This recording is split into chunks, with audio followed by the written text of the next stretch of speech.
Channel 5 நேயர்களுக்கு வணக்கம். Sterlite ஆலையை ஓபன் பண்ண சொல்லி தூத்துக்குடி மடத்தூர் கிராமத்து மக்கள் ஆட்சியரிடம் மனு கொடுத்திருக்காங்க. எத்தனை பேரோட போராட்டம், 13 பேரோட மரணம். இதை தாண்டி அந்த ஸ்டெர்லைட் ஆலையை மூடியிருக்காங்க. ஏன் ஓபன் பண்ண சொல்லி இந்த கிராமத்து மக்கள் மனு கொடுத்திருக்காங்க? ஃபர்ஸ்ட் ஸ்டெர்லைட் ஆலைனா என்ன, அந்த ஆலையில இருந்து என்ன தயாரிக்கிறாங்க, இதை பார்க்கலாம். ஸ்டெர்லைட் ஆலை அப்படின்றது ஒரு தாமிர உருக்கு ஆலை.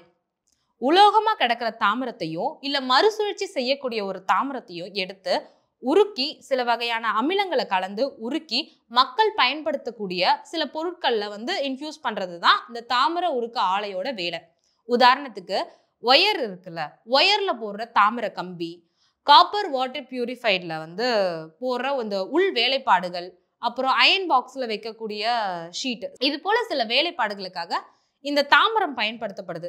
ஸோ இந்த வேலையை தான் இந்த ஸ்டெர்லைட் என்ற ஆலை பண்ணிட்டு இருக்காங்க. இதுல அந்த தாமரை உருக்கிறதுக்காக சில பல கெமிக்கல்களை கலக்குறாங்கல்ல, அந்த கெமிக்கல்களை கலந்து அந்த தாமரத்தை உருக்கிட்டு அந்த கெமிக்கல் வெளியேறதுல அந்த வெளியேற கழிவு நீர் தாமிரபரணி ஆற்றில கலக்குது. இந்த தாமிரபரணி ஆறுன்றது தென் தமிழகத்தோட ஒரு தாயாரா கருதப்படுது.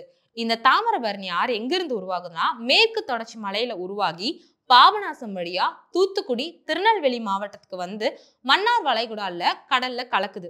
சோ இந்த கிராஸ் பண்ணி வர இடத்துல இந்த தூத்துக்குடி ஸ்டெர்லைட் ஆலையில இருந்து வெளியேற கழிவு நீர் இந்த தாமிரபரணி ஆற்றில கலக்கிறதால இந்த தண்ணியை குடிக்கிற மக்களுக்கு பெரும் உடல் உபாதைகள்லாம் ஏற்பட ஆரம்பிச்சிருக்கு. இந்த தாமிரபரணி ஆறுங்கிறது நிறைய பாசன வசதி கொண்ட ஒரு ஆறு. இங்க இருந்து இந்த தண்ணீர் மூலயமா நிறைய விளைநிலங்களுக்கு நீர் பாய்ச்சப்படுது. சோ இந்த அமிலம் கலந்த தண்ணீர் விளைநிலங்களுக்கு பாய்ச்சப்படும் போது அந்த பூமி மலட்டு தன்மை அடைஞ்சிருது. மேலும் இந்த தண்ணியை குடிக்கிறவங்களுக்கு உடல் உபாதை ஏற்படுது. உதாரணத்துக்கு மஞ்சக்காமாலை, பார்வை இழக்கிறது, யானைக்கால் போன்ற நிறைய நோய்கள் இந்த தண்ணீர் குடிக்கிறது மூலயமா அந்த ஃபேக்டரியை சுத்தி உள்ள மக்களுக்கும் இந்த அமிலம் கலந்த தண்ணி குடிக்கிற மக்களுக்கும் இந்த மாதிரி உடல் உபாதைகள்லாம் ஏற்பட ஆரம்பிச்சிருக்கு.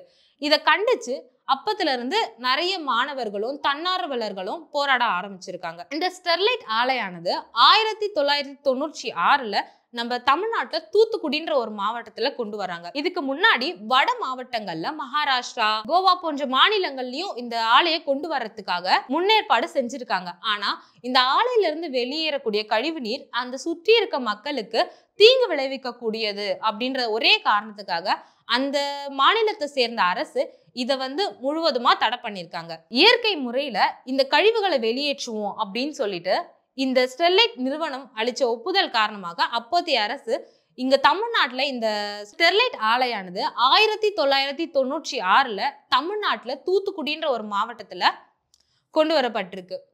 இதுக்கு முன்னாடி வட மாநிலங்கள்ல மகாராஷ்டிரா, கோவா போன்ற மாநிலங்கள்லயும் இந்த ஸ்டெர்லைட் ஆலை கொண்டு வரதுக்கான முடிவு எடுத்திருக்காங்க. ஆனா இந்த ஆலையில இருந்து வெளியேறக்கூடிய கழிவுகள் அங்க சுற்றியுள்ள மக்களுக்கு தீங்கு விளைவிக்கும் அப்படின்ற காரணத்துக்காக அந்த மாநிலத்தோட அரசு இந்த ஸ்டெர்லைட் ஆலைக்கான ஒப்புதலை ரத்து பண்ணியிருக்காங்க.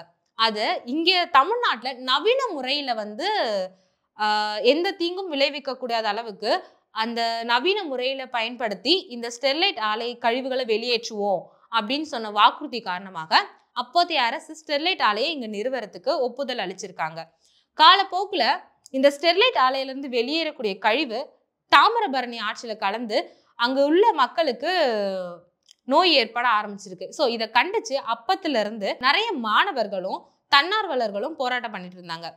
குறிப்பா 2018 மே மாசம் இந்த ஸ்டெர்லைட் ஆலையில இருந்து வெளியேறக்கூடிய கழிவுகள் நிறைய நோய் ஏற்படுத்துது, அதுவும் இல்லாம கிட்டத்தட்ட இந்த ஸ்டெர்லைட் ஆலையிலிருந்து வெளியேறக்கூடிய நச்சுத்தன்மை வாய்ந்த புகை 100 தடவையாவது அந்த நச்சு புகை வெளியேறி நிறைய மக்களுக்கு மூச்சு திணறல் ஏற்பட்டிருக்கு. ஸோ இந்த காரணத்துக்காக 2018 மே மாசம் அப்போ மாணவர்கள் தன்னார்வலர்கள் எல்லாரும் இணைஞ்சு ஒரு பெரிய போராட்டம் நடத்துறாங்க, தூத்துக்குடி ஸ்டெர்லைட் ஆலையை மூட சொல்லி.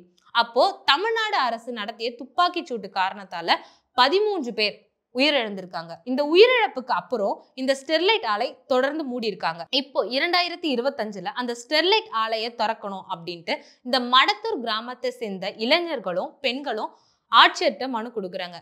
ஏன்னா வேலை வாய்ப்பு அந்த பக்கம் குறைவாக இருப்பதாகவும் இந்த ஸ்டெர்லைட் ஆலை தான் பெரிய வாழ்வாதாரமாக இருந்ததாகவும் அவங்க குறிப்பிட்டிருக்காங்க.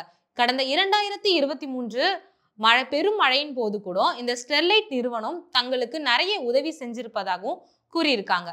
மேலும் 2 விஞ்ஞானிகள் இணைந்த குழு ஸ்டெர்லைட் ஆலையில சோதனையிடுறாங்க. ஆலையிலிருந்து வெளியேறக்கூடிய கழிவுகளை நவீன முறையை பயன்படுத்தி இயற்கையாகவே அந்த கழிவை வெளியேற்றலாம் அப்படின்னு சொல்லிட்டு மாவட்ட நிர்வாகத்துக்கு இந்த விஞ்ஞானிகள் குழு ஒரு பரிந்துரை கொடுக்குறாங்க. இதை தொடர்ந்து மடத்தூர் கிராமத்து மக்களும் பெண்கள் அண்ட் இளைஞர்கள் இவங்க எல்லாம் சேர்ந்து இந்த ஆலையை திறக்கணும், எங்களுக்கு வாழ்வாதாரத்துக்கு இந்த ஸ்டெர்லைட் ஆலை உதவியா இருக்கு, இயற்கை முறையில இந்த கழிவுகளை வெளியேற்றத்துக்கு இந்த தமிழ்நாடு அரசு உதவி செய்யணும் அப்படின்னு சொல்லிட்டு இந்த கிராமத்து இளைஞர்களும் பெண்களும் மாவட்ட ஆட்சியரிடம் ஒரு மனு தராங்க. 13 பேரோட உயிர் எல்லா போராட்டத்துக்கு பிறகு மூடின இந்த ஆலையை வேலை வாய்ப்புக்காக திறக்க சொல்லி போராட்டம் பண்ணி மனு கொடுத்திருக்காங்க. இப்போ இந்த ஸ்டெர்லைட் ஆலையை திறக்கலாமா வேண்டாமா? கமெண்ட்ல சொல்லுங்க. நன்றி, வணக்கம்.